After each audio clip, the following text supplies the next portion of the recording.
Hujambo na karibu tena mpenzi mtazamaji wa habari Kiganjani. Huu ni wakati mwingine tena ambapo tunakutana hapa kwenye chaneli ya kupendwa kabisa ili kuweza kuhabarishana habari zilizojiri ndani ya Tanzania na nje ya mipaka ya Tanzania. Rais wa Jamhuri ya Muungano wa Tanzania Jumanne Machi 25, 2025 alifanya uteuzi wa viongozi mbalimbali ikiwemo mabalozi na kupangiwa majukumu ya kazi zao.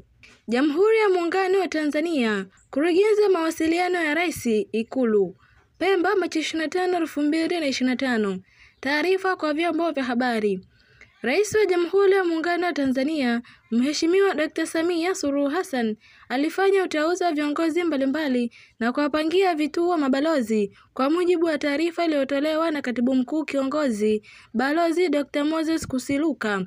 Uteuzi na kupangiwa vituo mabalozi ni kama ifuatavyo.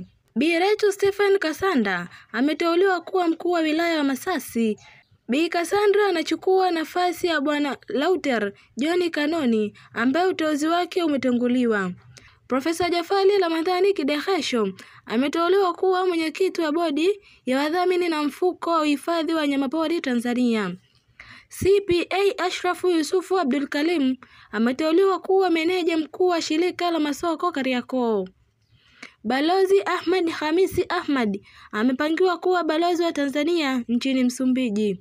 Balozi Mobhal Holmesi Mtinyi amepangiwa kuwa balozi wa Tanzania nchini Sweden. Imetolewa na Sharifa B. Nyanga, mkurugenzi wa mawasiliano ya Rais, Ikulu.